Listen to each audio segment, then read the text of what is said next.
আমরা বাড়ি থেকে একটা ক্লাউড কিচেন চালাই। আজকের ভিডিওটা কিন্তু কোনো অর্ডারের না, এটা কিন্তু বাড়ির জন্য করা। বাড়িতে ছিল বাটা মাছ, ভাবলাম একটু আলাদাভাবে রান্না করব।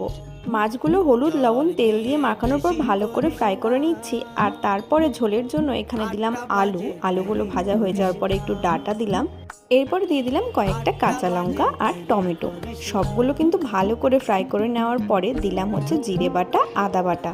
এখানে একটা টিপস দিই, মশলা ভাজার সময় একটু জল দিয়ে ভাজবে, তাহলে বেশ ভালো হবে। এরপর দিলাম হলুদ আর লবণ। খুব একটা বেশি ঝোলের আমাদের দরকার নেই, কারণ মেম্বার মাত্র 3 জন। বাটা মাছ বাড়ির সবাই খায় না, আমি শ্বশুর আর শাশুড়ি খাবো। দুটো মাছ আমার আর শ্বশুর মশাইয়ের জন্য রেখে দিয়েছি। একটু ঝালটা কম ছিল তাই উপর দিয়ে দিলাম কাঁচা লঙ্কা। আমি কিন্তু কোনো রকমের লাল লঙ্কা আজকে ইউজ করিনি। গরমের দিনে এরকম কিন্তু খেলে মুখে স্বাদও আসবে আর শরীরের পক্ষেও বেশ ভালো হবে। এটা কিন্তু খেতেও বেশ ভালো হয়েছিল। বাটা মাছ তোমরা কিভাবে বাড়িতে বানাও অবশ্যই জানিও। আজকের জন্য টাটা।